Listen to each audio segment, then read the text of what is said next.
The viral Biscoff cheesecake in a tub. What is it? Store-bought cheesecake spread or cream cheese, Biscoff cookie butter, Lotus Biscoff cookie spread, Biscoff cookies crushed on top, strawberries or raspberry sauce, and straight from the tub with chips or cookies. That's kind of incredible. Maybe you can crush up a couple Oreos in there too. Throw a couple fruit. Delicious. What's actually in it? Biscoff cookie butter. 58% of sugar by weight, mostly sucrose, some inverse sugar. Rapeseed oil, that's canola oil or a seed oil. Wheat flour, that's refined, and soy lecithin. This is an emulsifier, often a GMO, and a gut disruptor. Cheesecake spread and cream cheese. This is highly saturated fat, not inherently bad, but context matters. Sugar, that's not bad. Stabilizers and emulsifiers, that's the carrageenan, the guar gum. Both those irritate the gut pretty bad. Also, stay away from the xanthan gum if you see that shit. And the strawberry sauce. High fructose corn syrup. Here we fucking go again. Red 40. The neurotoxin returns. And then we have citric acid. It's fine in moderation, but synthetic form can be gut irritating. What happens in your body after you eat this delicious viral bowl? One serving of this concoction, let's say 3 to 4 spoonfuls. So you can make them like big tablespoons, 4 bites. That's what that is. 40 to 50 grams of sugar, a mix of sucrose and fructose. The sucrose breaks down into glucose, this spikes the blood sugar, and fructose, mandatory hepatic processing. You're hitting your liver with 20 to 25 grams of fructose in one sitting after 4 bites. Fructose metabolism. Once again, part 0.2 reminder. Fructokinase, when it's unregulated, leads to fructose 1-phosphates.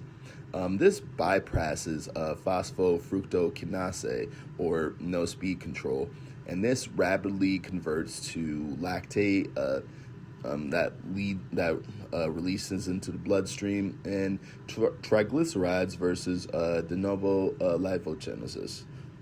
This is the primary fate.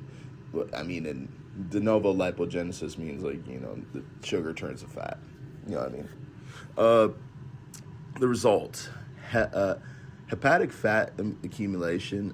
This is one step closer to non-alcoholic fatty liver disease, insulin resistant. The liver becomes less sensitive, and we have increased VLDL, the fat delivery trucks flooding the bloodstream.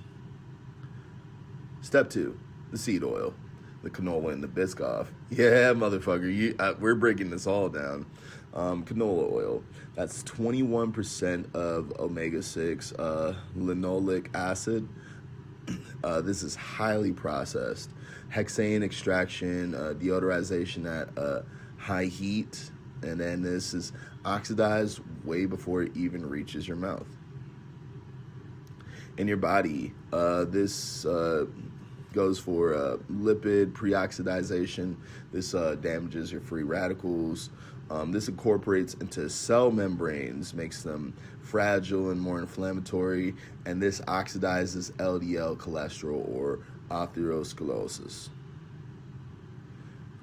Step 3, the emulsifiers, soy lecithin and carrageenan. Here's what almost every processed food does. Soy lecithin, this disrupts the gut, the microgut biome, and reduces bacterial diversity.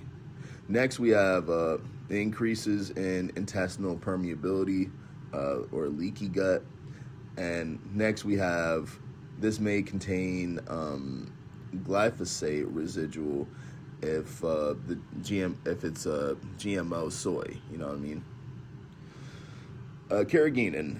This causes inflammation in the gut lining. This is linked to irritable bowel syndrome and ulcerative colitis, and this triggers immune response. Step 4, the insulin roller coaster. Timeline. In between 0 to 15 minutes, the blood sugar spikes. Glucose from sucrose and maltodextrin from cookies. 15 to 30 minutes, insulin surges. The pancreas is now going into overdrive.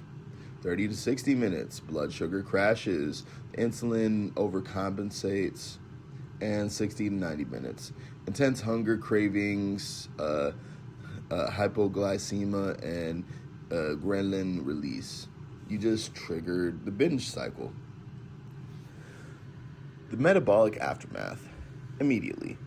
Your dopamine spikes. We have the sugar plus fat combo. That's addictive, obviously. We have an energy surge, followed by a much sharper and longer crash. And then we have gut inflammation beginning. In 2 to 4 hours, liver fat accumulation. We have fructose to triglycerides. The gut barrier weakens with emulsifiers. Inflammatory markers rise. And the long-term effects if this is habitual. Non-alcoholic fatty liver disease or fatty liver from repeated fructose bombs. Insulin resistance leads to type 2 diabetes eventually, and gut dysbiosis. The emulsifiers kill beneficial bacteria. We also have chronic inflammation and metabolic syndrome.